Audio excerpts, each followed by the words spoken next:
But now I don't see those cobbles and curbs. I don't hear the blues anymore. Rough Trade is giving away a third of the first 3 months of the Rough Trade Club plus new music membership exclusively to 101 Part-Time Jobs listeners.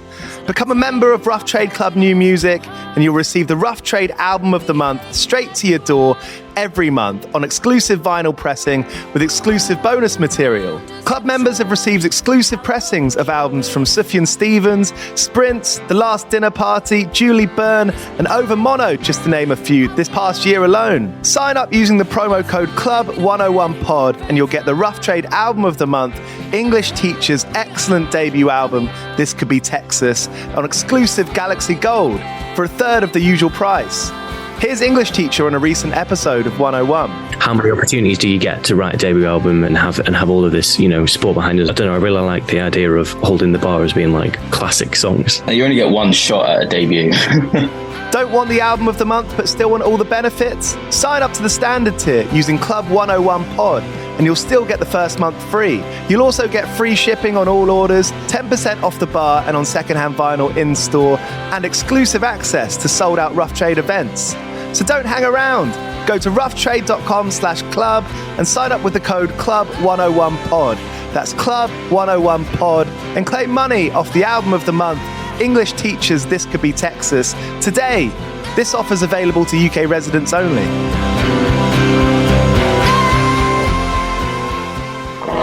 Do you play in bands? I did for the longest time. And I wish that I knew that DistroKid was a thing. I don't even think it existed back then. DistroKid makes music distribution fun and easy with unlimited uploads, and artists keep 100% of your royalties and earnings. 1 million plus artists rely on DistroKid to get their music on Spotify, Apple, YouTube, TikTok, Tidal, Instagram, and all the major streaming services. When you get DistroKid, you can see a DistroKid bank and withdraw your earnings. You get notified when you've earned royalties and you can withdraw via the app. And you can even check your streaming stats on Spotify and Apple.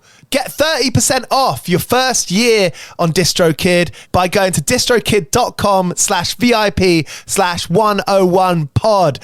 30% off for your first year. That's not bad. We know it's a tough world out there.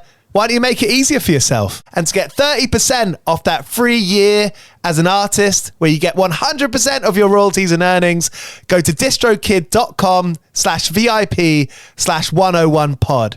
All right, stay with me. I'll be right back after this. The Vietnam War, it's over. Your job has just begun. A new HBO original limited series. Welcome to the world of spycraft. Strap in.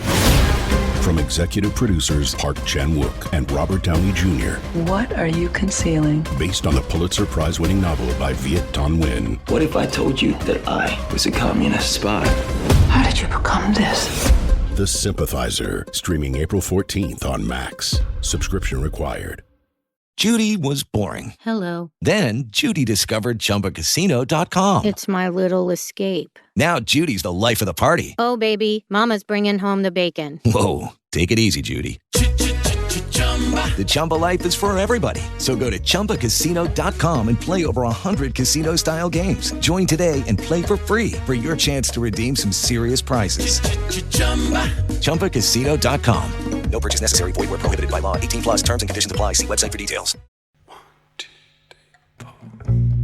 Hello, you're listening to 101 Part-Time Jobs with me, Giles Bidder, where I speak to artists and people who are musicians and make art and ask them how they do it, what their day-to-day is, how they've been able to prioritize it over most else in their life, and quite often other things they do, like studying, like reading, that can enhance their art, which on today's episode is true for Ben Gregory. Ben is known for being in the pretty raucous band Blind Avon, who got pretty popular when they were teenagers and they were thrown into a routine of touring and making records and really living the band life full time at the age of 18, I think. It was around that time I started working at the pub after my band had dissolved, and I was lucky enough to meet a couple of people, including Ben's brother, Ollie. So shout out, Ollie. Thanks for introducing us. Thanks for introducing me to Blind Avon. And Ben is just this remarkable songwriter. The latest EP, Bodied, just came out, and so did a live version of Same Mistakes, which features Marika Hackman on bass. Lovely track. Ben has just got such a wonderful way of lyrics and imagery. I'm really drawn to it, and I think a lot of people, I went to see him at the Lexington, and there was just such a swell of energy in the crowd, and that is so special. It can be playing to 20 people or 200, but when an energy like that in the room, it was an amazing thing to witness, amazing thing to be there for. So I'm really thankful to speak to Ben on this episode. Cheers for listening. 101 Part-Time Jobs is completely run by myself from my spare room at home. I just got some influencer lights, so that shows you how fucking serious I am. If you want to subscribe to the show, it means you'll get episodes delivered when they come out. And if you're able to rate or review the show, that does us some good with numbers. I got 2 live shows coming up, 2 live podcasts with an audience. Doing it with Bob Villan at Bush Hall at the start of December, and in January we're doing one with Idols and Joe Talbot, which is sold out, but I'm looking to do more. If you want to keep up to date, 101parttimejobs.com, that's where all the information's at. 2000 Trees Festival in Cheltenham, just a few hours away on the train from London, has announced its mega lineup for 2024. The Gaslight Anthem is headlining, Hot Mulligan's playing, Manchester Orchestra, some classic names across indie rock and alternative music, still loads of names to be announced, and every year there's always a good mix of hardcore, punk, acoustic, more mellow stuff. I love 2000 Trees. I've been, I've played, I've reviewed, I've interviewed there, and I'm going again next year. If you'd like to join me, you can get your tickets at 2000trees.co.uk, and if you get them before the end of the month, before the end of the year, then you can get a free refund if you find out that actually you can't make it, which I do all that. I do that all the time. 2000trees.co.uk. It's a brilliant independent festival. It's a great feeling there. If you haven't been, you should really give it a go. 2000trees.co.uk. Right now is the cheapest, so you can get tickets for it. Okay, before we get into this chat, I've got Rebecca from Eka and also Ampolo here. Ampolo is the first all-in-one app connecting a global community of musicians to practice, record and collaborate. And there's some new features coming on there, aren't there, Rebecca? You can start making money as an artist. Other artists can remix your songs. What's going on over there? It's quite exciting. You've heard it here first, but there'll be a place within the app you as an artist can sell your track and people can get creative with it. So it's a new revenue stream for artists, so it's very exciting. A good thing to do right now is to create the profile, get sharing, and be there at the beginning. All right, Ampolo, download it now. You're listening to 101 Part-Time Jobs with me, Giles Bidder. Here's the bodied Ben Gregory. 101 Part-Time We're always going to be so centered around London, so I think moving into London, that's a cliche in itself, really. Or Manchester. Yeah, I guess it feels like it's the only option when you grow up in, I don't know, sort of suburb in the near of that city, right? You're like, I need to make it, I'm going to get up there. Yeah. And for most people, that ends very quickly, doesn't it? Yeah, I mean, it's a very, like, you get quite easily disenfranchised and exhausted there. Yeah. I was quite happy to not live anywhere near there for a bit. Manchester kind of changed my life in a really wonderful way. Really? How? I think it was just the exact fresh start and sort of rethink that I needed in that moment. I'd obviously been quite ill, and then the sort of band wasn't working together anymore, and I just had so many associations with both London and Hampshire that I couldn't really stomach anymore. And I'd wanted to study for, since I was sort of 18. It's something that I've been putting off because of the band. And then obviously the pandemic was totally horrible in essentially every way. But I did get the moment to think, okay, it's quite a drastic cleft in which I can kind of rethink where I'm going. Yeah. And built up the confidence to try something new and start studying again and make my brain work, because it had definitely sort of I don't know, got a bit more liquid. Yeah. During being in the van all the time. That kind of dead wood kind of feeling. Yeah, just like I had to really, really retrain myself with sort of how education worked and how reading not just for fun and not just like comic books, essentially. Yeah. So the only thing I was really reading was like X-Men origin stories. And then I had to go into sort of suddenly open up some like thick theory texts, whatever. And that was, I don't know, it was a big part of it, especially after, I don't want to keep mentioning being ill, but after sort of... That's a big part of your life. Yeah, it's a big part of my life. But in recent years, hopefully in the future it won't be a big thing, but as of now, I imagine it, it's a part of it's a fact of your life the last few years. Yeah, and I think like everyone, not just working in creative industries, but anyone sort of trying to pursue like dreams or goals, it's quite easy to get quite sad about your state of things, especially when we're sort of constantly forced to be comparing ourselves with everyone else that we know or don't know but see. And it's quite a good reminder that I have sometimes to be like, nah, if you look sort of whenever it was 3 or 4 years ago, how difficult things were, I'm feeling pretty good about where I've got now. That degree is going very well, had overall very successful time in Berlin, and what have I made like 2.5 albums during like reading weeks and that, so brilliant. That's pretty strong. Nice. So yeah, shout out myself, I guess. Yeah, fucking shout out Ben. The way I see it with playing in bands is that I guess I'm speaking to like a particular time of band life between the ages of like 15 and 25, for example. Like you're growing and you're becoming like an adult.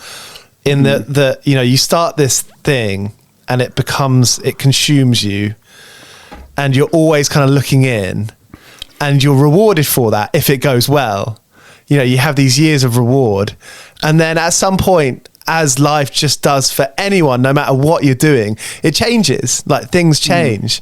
And so kind of keeping with that change and not looking backwards is, and I'm talking, you and anyone else who's played in bands to various degrees of success, whatever success meant to them, that's going to be like a really hard thing to always not look back on, and to look forward and to know and learn that the world is a huge, ginormous place, and there are these very thick books that you can read, as well as the X-Men books, and you don't have to like hold yourself to anything, Yeah, I guess the way I try and frame that now, for a long time it was like quite painful and quite difficult to think about, just because of sort of the way it ended for everyone, and having to stop largely because of like health reasons, which just obviously felt very, very unfair after we'd all, like the sort of main thing we'd all worked on for a decade. Like we were in the band for a decade, which, even though we stopped when we were like 24.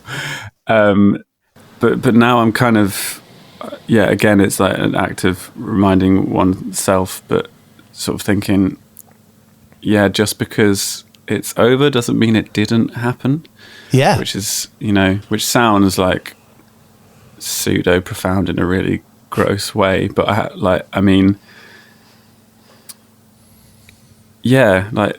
things do end naturally, and that's totally cool, and had the most wonderful times. Yeah. I think that's like the aim, right? To look back on things and be like, that was sick. And obviously real life isn't straightforward. It comes with its complications and its battles. And if you can try and sum up something and be like, that was sick, that happened, that was real life, that was real, and now I can move forward and keep on doing stuff, and try and use that kind of not as a springboard. That sounds kind of crude, but you know what I mean? Use that as kind of like my experience. That's my experience in the world, and I'm going to use that to the best of my ability to keep on making cool stuff or learning or doing whatever you want to do. Yeah, I guess just like a chapter, and a very, very funny and very silly one.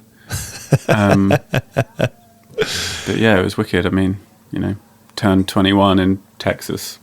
Rad. what else can you wish for, man? I remember seeing some of the photos. I actually never caught you live, but I remember seeing some of the live photos, and it was just chaos. Total carnage. Yeah, it was amazing.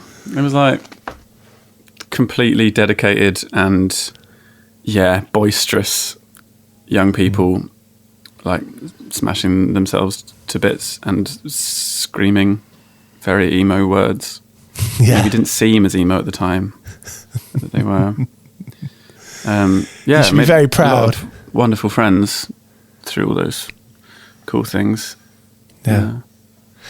What's your relationship with lyrics like? Because you mentioned there, like, sometimes, you know, but this will happen, like, whether you're 14, whether you're 24, whether you're 30, you know, it's just going to, it will always, it's a fact of life. Like, we'll say things now that we think maybe profound, you know, maybe poetic, or just kind of how we feel now. You, me, everyone is going to look back on diary entries, poetry, songs, and think, you know, I learned a lot since then. That's just the way it is, you know? I just think it's cool, mainly to have that type of diary, like you say, that just marks all the essential, like, affirming and difficult moments in my life that exists forever and will indeed outlive me on the internet. And then it's kind of on my mind a little bit now, because I just got back to Manchester and I had a lockup that had a lot of my, like, gear while I was in Berlin, and found a box that is just full of diaries and notes that I'm kind of looking at right now, which is why I keep looking to my left. And I'd never been a deliberate diary keeper in the sense of sort of making myself do it eveningly or whatever, but I feel fortunate that I always had that artistic outlet and way of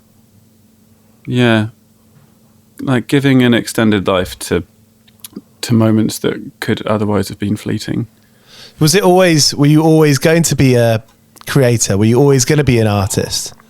Even if the band wouldn't have, you know, kicked off? I think I was always going to be a rock star.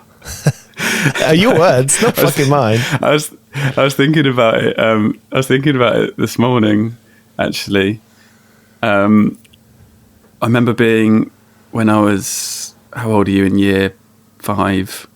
Oh, like 13 maybe? 12, 13? No, younger than that. Really? Like, I think maybe 10 or 11. And sort of talent show or whatever it was, just like an end of year show. And I remember I played Purple Haze by Jimi Hendrix, obviously on my guitar with this little, I've actually got it there,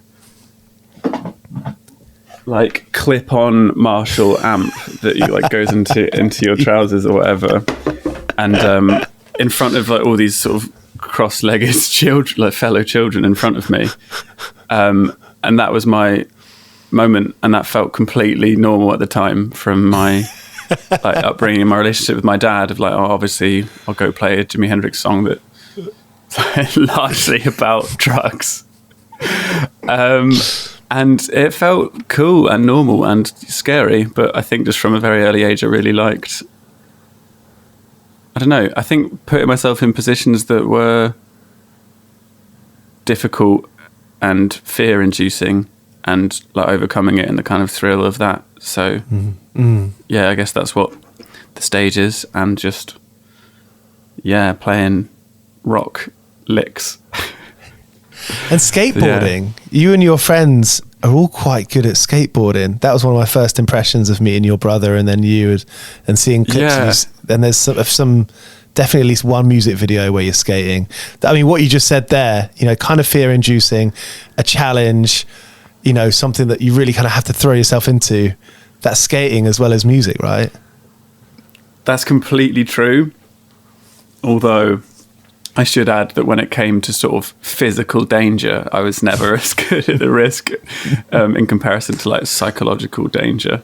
So skating, like my brother is very much the skater in the family. And, you know, like the sort of holy trinity of Ollie and Tom and Luke from like 2009 up into the present day. Those were the skaters and the like guys I looked up to a lot.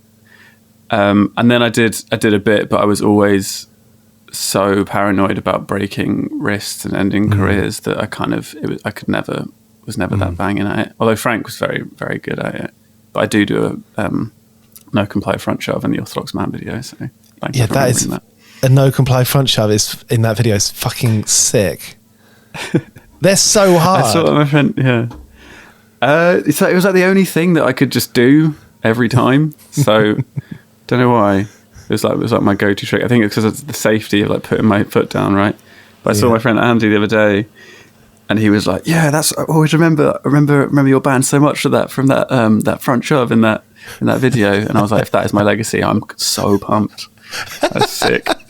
That's so good.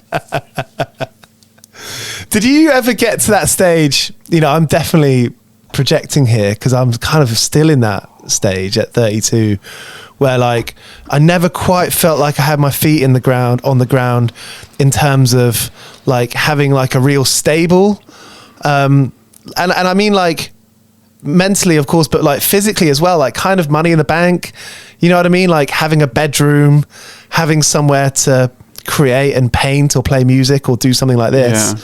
Did you get that when you were like 18 and leaving school and the band was doing things? Did you have a period of time where you like became an adult, do you think? No, I think the opposite of that. I think that's the big problem with being in a band or an artist when you're very young, because you sort of go straight from school into that and just remain forever in some like weird infant state where it's not healthy, but sort of tour manager becomes like all forms of parent and carer. And I just sort of regressed and never learnt to be like a proper functioning person, for which I later paid the consequences. But I didn't, that's completely, yeah. I know what you mean about the sort of lack of stability and how frustrating and sort of alienating that can be.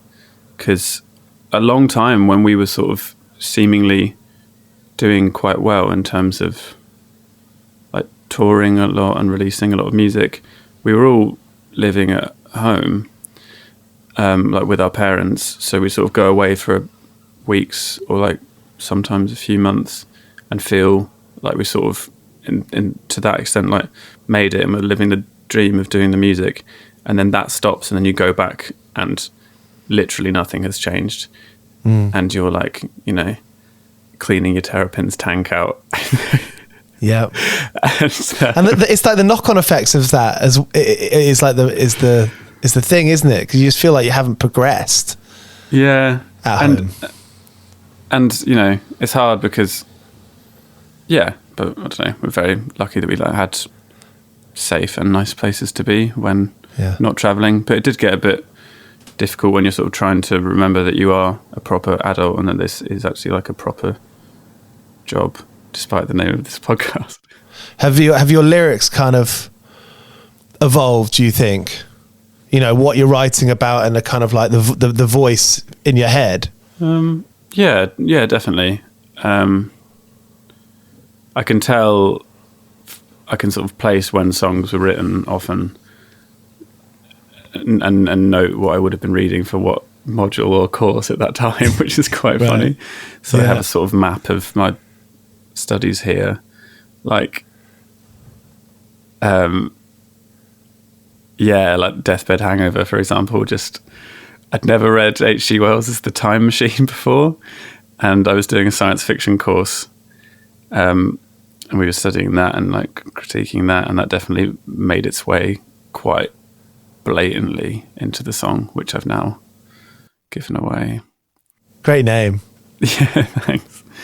And yeah, I think I spend a lot of time with words now, like German words and English words, and it's meant I've got a lot of, I'm like very specific, I think, now about like word choices in songs. Have you got into learning German? How far did you get into it? It was more than, because you can live in Berlin and just speak English, right? I feel like most people I've met in Berlin who are from England or the States speak English. Yeah, that's a big part of the culture out there. Luckily I had a lot of German friends already from meeting cool people in music stuff over the years. So I had a sort of place to arrive in and try and get into the language as much as possible. Because my degree is German and English literature, so my German was pretty good, and then got a bit better out there. But yeah, in that city, it is something you have to sort of force to some extent. I think. Yeah. It's quite easy to just speak English, which is fine, but not ideal when you're going to be graded on your precision when you return to your home uni. Yeah. I studied journalism sort of in my late 20s because I didn't know what else to do, and to be honest, I just wanted the student loan, and hopefully I'll never pay back the 60 grand that I owe them. But I did a very bad job, and I don't even know if I did it again now, I don't know if I'd be any better, but I did a very bad job of like, school was there and like real life was there, and I found them really hard to like overlap, and if they did overlap, I feel like I would have been I would have been rewarded for it. Do you know what I mean? So I wonder if like speaking German and going to gigs that you could kind of overlap that because you'd be in social environments where you can speak German. Yeah, exactly. I think that's why going to uni a little bit later can be so positive, because you're just so, I don't know, you're a lot more aware of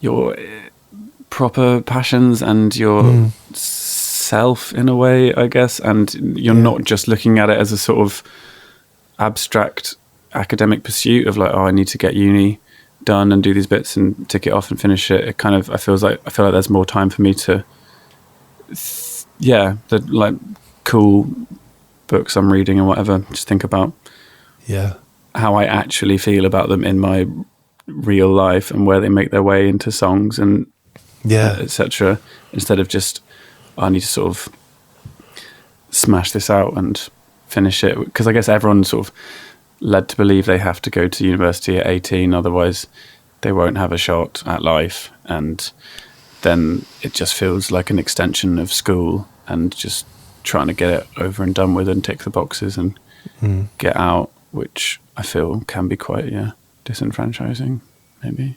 Definitely. I think I say it quite a lot on this, but like we're in that kind of generation where like we're told from a pretty young age, and we can do anything, we can do anything we like and move anywhere, and that makes things a lot harder. I think that made things fucking harder, because it's like, it's confusing. There's enough going on as a teenager. You don't need to make it extra confusing, being like, well, what should I move to, Australia or South America? It's a lot.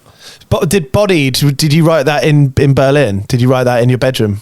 Most of those songs, I think actually all of those songs were written in Manchester before I'd gone to Berlin, and then recorded during a semester pause in April. I came back to promote Episode a bit and do some little installs, and went to the studio with Charlie Andrew, which was sick because I'm such a big fan of his. Who's Charlie Andrew again? So Charlie Andrew has made, I think, all, or at least most of Marika's albums, and then Alt J albums. Marika Hackman. Yeah, Marika Hackman's album. And Alt J albums. And it's just a very talented guy with a really good perspective on, I don't know, like nuances of recording music. And how does that work? Because I guess that, there'd probably be lots of people thinking like, how producers... For my definition of a producer could basically mean like anything between someone who's a good energy in the room or someone who's actually writing the music, and you're basically in a band together in the studio. What is, like, in like layman's terms, like what does a day look like with Charlie? When you first met them, did you kind of get a feel for each other and decide you're going to work together, or did you go straight into it, be like, okay, let's write some songs this morning now? We'd worked together on a song a lot of years ago, and we knew each other a little bit still, and had hung out and just, I think, enjoyed each other's company. And then, but to what you say about, the sort of parameters of what it can mean to be a producer, I think with Charlie it was very much on like the most active side it could be of that kind of that kind of spectrum. There were a lot of the time it was just me and him in the studio, and there were times where he was like engineering and producing and doing drum takes and playing saxophone solos. Awesome. Because I'm like really not that good at computers and that, so I had to make sure I like pressed space or R or whatever it was right, and he'd like shout that through the glass to make sure I didn't miss his sort of wonder take that he was about to do. That sounds fun. And it was really fun. It was like one of the best weeks I've had in my life. Probably had a really, really wonderful time. And yeah, I don't know. I enjoyed the dynamic of. We did have some other really nice people involved, like Alex Patterson. But when also it was just when it was me and Charlie, I quite liked the sort of the fact that it was two people, because there's like nowhere to hide from each other, and every sort of idea or theory is like the person is like directly faced with it, and you can't sort of turn and see other perspective or what's going on from other points of view. So it was just very like quite intimate, and he's just really talented guy and claims to like not play the drums or saxophone that much anymore, and then we'll go in and just completely schmang it straight away. Yeah. It's funny, right? Talking about music, I kind of see you in there, see that in you a little bit, and I do the same. And where you talk quite earnestly. Talking about music earnestly can sometimes sound a bit like when it's you talking about it, you feel like, oh, am I sounding naff right now? But I think that's one thing I've grown up. but like, fuck that. That's like, if we care about it this much, like, I don't care if I sound a bit like of a dweeb or trying to describe music, someone else's or whatever, because it's like, you got to try. Like, I think that's the whole thing here is to like, if you believe in something, give it effort. That's the least it deserves. Yeah, thanks, man. No, it is nice to be sincere about things that, like, I obviously care loads about that music and about that EP and about the process of making that EP and about working with someone like Charlie. So yeah, it's nice to be honest about how wonderful it was instead of sort of we got in the studio like yeah, it was all right. Hey, it's Kaylee Cuoco for Priceline. Ready to go to your happy place for a happy price? Well, why didn't you say so? Just download the Priceline app right now and save up to 60% on hotels. So whether it's Cousin Kevin's Kazoo Concert in Kansas City, go Kevin, or Becky's Bachelorette Bash in Bermuda, you never have to miss a trip ever again. So download the Priceline app today. Your savings are waiting. Go to your happy place for a happy price. Go to your happy price, Priceline. 101 part-time jobs. 101 part-time jobs. And it seems like, from my perception of like transgressive and that kind of world that they have, because I remember reading this great interview with them where they I think it was before the label. You might be able to tell me wrong here, but it was before the label, and they were doing sort of like interviews in like kind of like a blog, maybe even pre-YouTube time, where they went to go interview Mike Skinner, and there's a great interview on YouTube of either. Is it two of them there, or they were interviewing Mike Skinner in a pub in Brixton, and these were the really early days, and I kind of read into it as like, these are two people who had an idea and just fucking sent it, and just used all their resources to build something cool, creative, inviting, a lot of that good stuff. Yeah. Yeah, man. Oh no, I get pumped when people are saying about how cool Transgressive are, because they are extremely cool and extremely good people. It's exactly that. They had some wild and ambitious ideas when they were both, or when all of them were probably sort of, I don't know, 15, 16. I think Toby was like promoting shows when he was like 15 in London or something silly like that. don't want to contribute to the sort of myth there, but something like that. And yeah, like they just do make decisions exclusively on the love of and such a varied like genres of music, and I've never seen anything at all like cynical. It's just always been about putting out things that they really believe in, and very honoured to be a part of it, to be honest. Yeah. And as kind of a label or as an artist, when you're working together, it is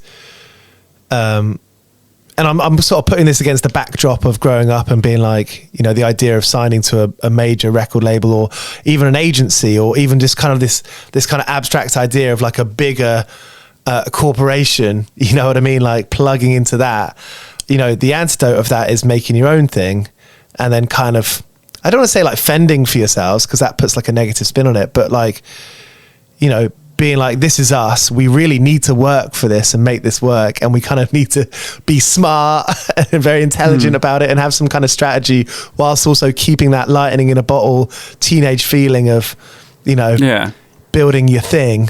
It's a rare thing, you know, and to make that sustainable is there's lots of moving parts there, I imagine, and you're privy to that.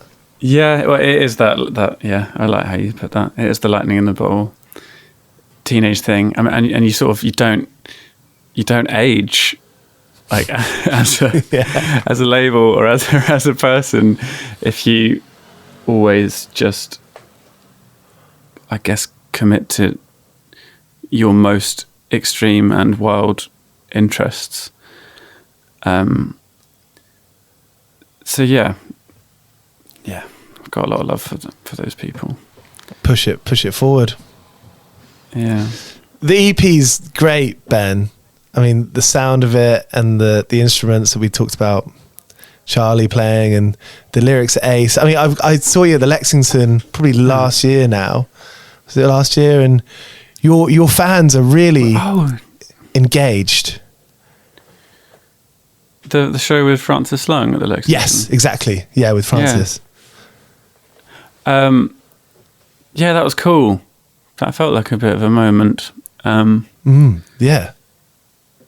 I guess, especially doing it on my own and without even like sort of backing band or music or anything, I do feel very much like I'm sort of like naked with the lyrics in front of me. Not how I wanted to express that, but you know what I mean, like nothing to hide behind, and just the words, like very, very, very audible, which in a way is kind of completely perfect to what I'm trying to do nowadays, because I think Bodied is probably the first thing I've released that is so much about the text before the music. Like the music's very much like a way of framing the sort of stories I'm trying to tell, as opposed to starting the other way around. So it feels good, especially when it's a like attentive and sort of kind audience. So excuse me, to perform those stories. Yeah. It means it's difficult when in sort of more difficult shows it's like, please listen to me. People at the back kind of talking. Please listen to what I'm trying to say. Yeah. But, I don't do many shows really, so that's rarely the case, luckily. But yeah, Lexington was great, and I'm sure that I'm playing on the 23rd of November at Courtyard Theatre in London again, and that nice. I'm very sure that there's a lot of family going as well. I'm very sure that will be similarly wholesome. Yeah. Brilliant. I mean, a lot of those people have followed you through. It feels like you kind of got a lot of, I mean, unwittingly, sure, but you've got like a lot of friends that are coming with you through your life, you know, fans of what you've done before who are going to be following you on socials and Instagram and seeing where you're at and like being part of your journey. That's really special. Yeah. Well, it seems really special, you know. No, of course it's really special. I've met some of the most strange and wonderful people that I naturally wouldn't have met. Yeah. And friendships, I guess I'm thinking especially about like Miko, who I wouldn't have known were it not for that career and that's very, very strange name, Blaenavon. And your partner, Miko. No, Miko's a very, very, very close friend of mine, like little sister essentially. Great. Whose family was like from the town Blaenavon. So when she saw the name, she was like, "What in the name of hell?" That's really funny. Is this? And and then she's like the most amazing like artist and painter and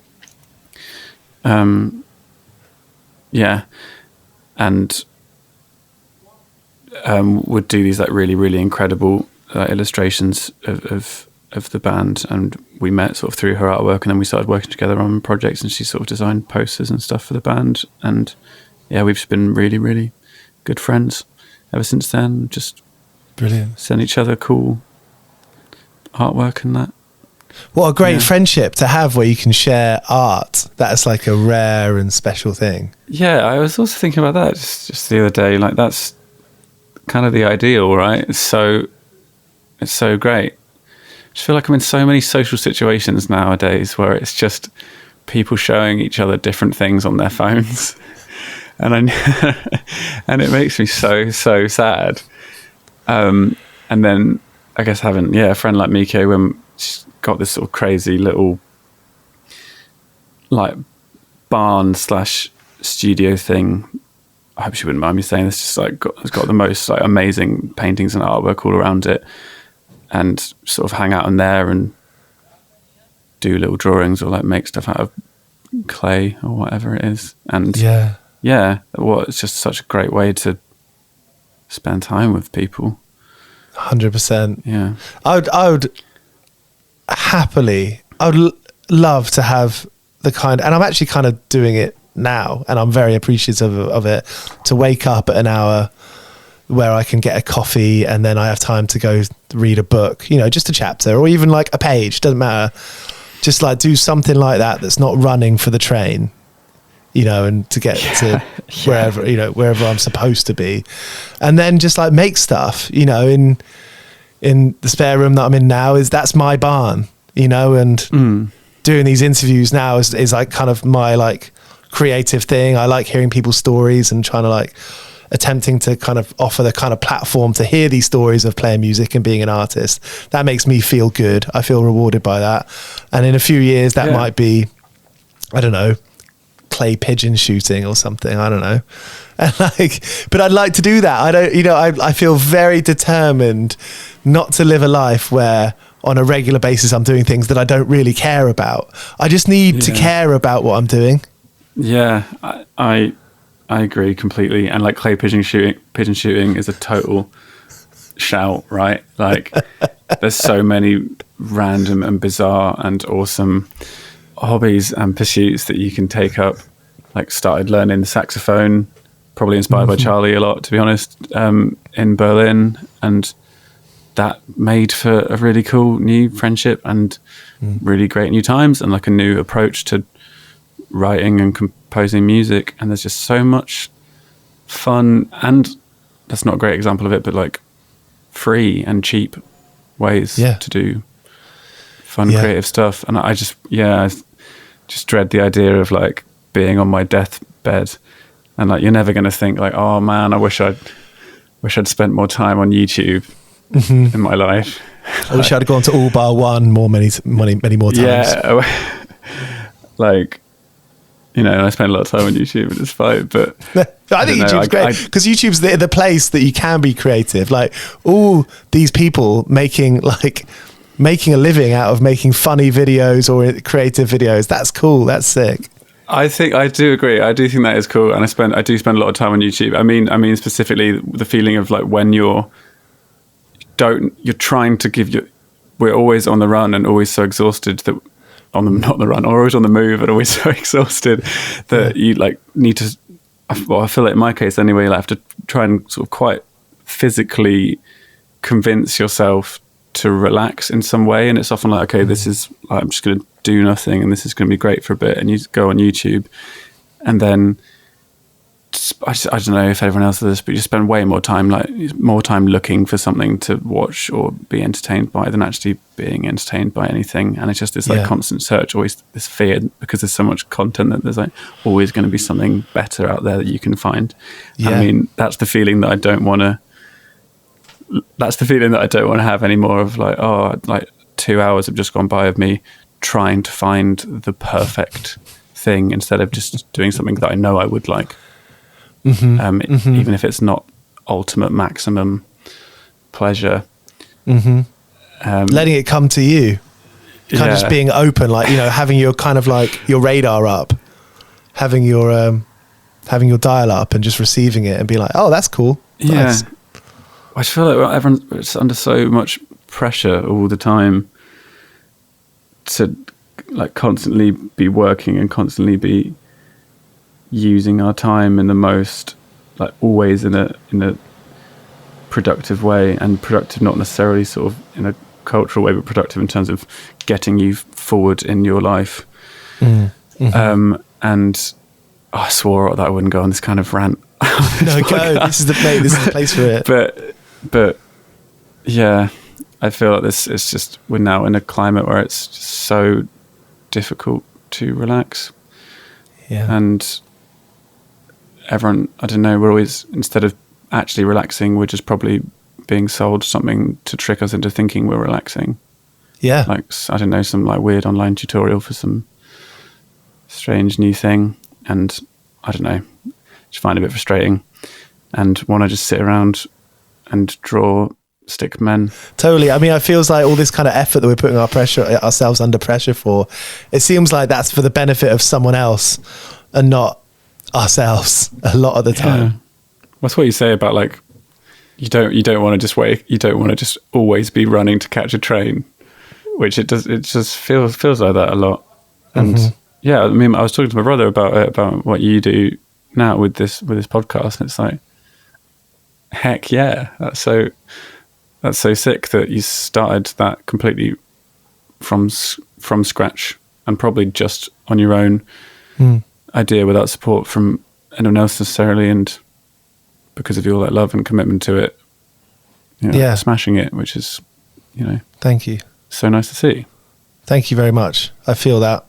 Ollie says hi, so I say love Ollie. I think there's something actually quite amazing and like brilliant and empowering and all the rest of it, of like just making something actually for no reason. I think that's really funny and cool. No one's asked you to do it, and maybe who knows if anyone will enjoy it, but if you could just do something, and the only real thing is that if you get that feeling in your stomach where you're like, oh yeah, I find this kind of rewarding in a strange way that I don't understand, like, do it. I know any other reason apart from that. I think that's the best reason to do anything. That is, and it's hard to find nowadays, but that's completely it. Yeah, like I go to a lot of life drawing classes now, which is something I really, really like to do, and it's like a few hours that are sort of often like total stillness in a way that's really hard to find. And then sometimes I find myself, I do life drawing in like such a rubbish way where it's often sort of one line, and I basically always do the head last, which is just the worst idea. And I often find that I've like done this body that's all going really, really well, and then because it's one line and because it's in pen, I have to get it right. And then I'm getting to the head, and I'm like, oh my god, this drawing is quite good. Don't blow it. And I find myself doing it, and like so often, because of that pressure, I just completely fuck it. And I've got this like really, really, my point of view, like really, really great form, and then this like tiny, like mini Lego head on top of it or something. But that was like an aside. But and then I find myself, if I've done one that I'm really, really proud of, I so want to just be proud of the drawing for it in its own right, and because it's something I love to do, and because it's something that I was never very good at, and I'm like learning and getting better at. And then there's this like gross creeping thought that comes in of like, oh, that's quite a good one, maybe I can post it. And then it's like, no. It's funny how that's what I'm trying to outrun. Yeah, isn't that funny? It for the sake of the content. Isn't it funny? You know, you can go somewhere with a friend or whoever you're with, and it's like, oh, you take a photo, and your first thing is like, oh, cool, I could post that to the Instagram. Yeah. You're like, no, you don't want to do that. Maybe later on the train ride home when you're kind of knackered out, and you're like, oh, this is a nice way to, remember this time. But in the moment, you don't want to think of that in the moment. No, and I feel sad and guilty when I do feel like that, and it's like, but I don't know. I guess being aware of it. But with the photo, we just have this sort of intense desire for immediacy, where it's like, I'll be walking down the street and it's like, oh, I wonder what that word is in German or whatever, or like who or what year that happened, or like why Jimi Hendrix pans his vocals so massively. and then even though I'm walking down the street, it's like, I must know this immediately. I need to know this right now. And then you find yourself like getting your phone out and sort of head down, despite there being this potential like amazing view in front of you, maybe, when always it's fine to just be curious about stuff and like wonder about stuff and have like suppose or like have ideas or suspicions about things. And I miss having conversations where you're just chatting about things and someone's got some like maybe completely bizarre hypothesis, but you get the time to like bullshit about it and and explore it and like have this crap but amazing conversation, instead of now everything like there's always a sort of debunker out there who's like phone out immediately. I find myself missing like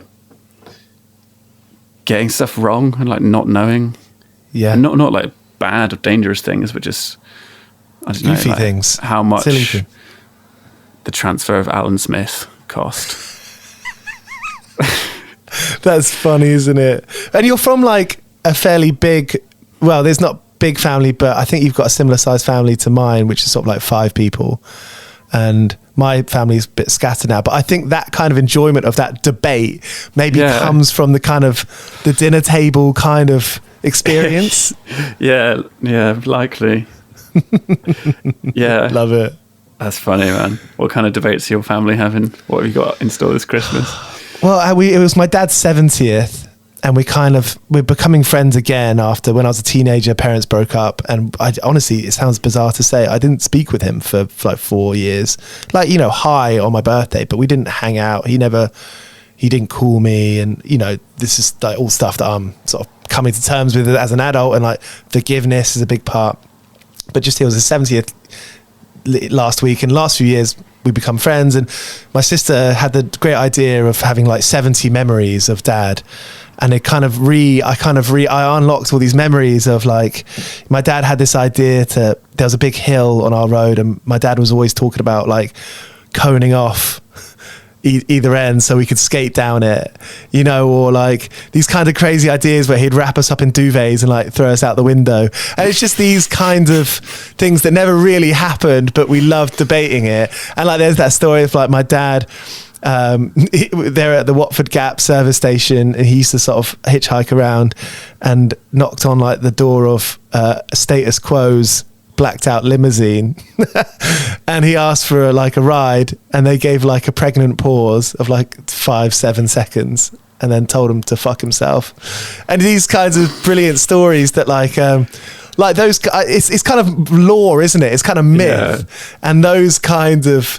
you don't know where. I love that. And I have friends like that now, and they're the friends that I feel most connected with, where you could literally be talking for, a lot, someone could be telling a long story, elongated story, and you know that there are lies and truths in there. but it's fine. Of course it's fine. I wonder what's going through their heads for those 7 seconds. Or were they just trying to deliver the ultimate fuck you? I think they were. Required the break. Or were exactly. They like, maybe it's time. Maybe let's do it, guys. Yeah, or just like let him think for a moment. Hey, Ben, thanks so much for doing this. I appreciate it. I love these kinds of stories. Yeah, are we done? That was... I think so. Nice, man. Is that good for you? Yeah, I had a good time. I was really nervous at the start and thought I was going to be like the whole time. But then I started ranting about phones, and then that's my element, sadly. So there was Ben Gregory here on 101 Part-Time Jobs. Check out the live video of Same Mistakes featuring Marika Hackman. It's great that. And Bodied, the EP, of course, on Transgressive Records, out now. This is my 299th episode. I'll be back on Thursday with Kurt Vile to celebrate. See you then. If you're able to subscribe or leave a rating or a review on this show on Apple or Spotify, that'd be massively appreciated. That helps my numbers and keep these things on the straight and narrow. Thank you so much if you're able to do that. Hey guys, time to get in on the action for the biggest moments in basketball with Prize Picks, America's #1 fantasy sports app. Just select 2 or more players, pick more or less on their projections, place your entry, and win up to 100 times your money. Right now, Prize Picks will match your first deposit of up to $100. Just download the Prize Picks app and use the code GET100. That's code GET100 on Prize Picks for a first deposit match of up to $100. Prize Picks. Pick more. Pick less. It's that easy.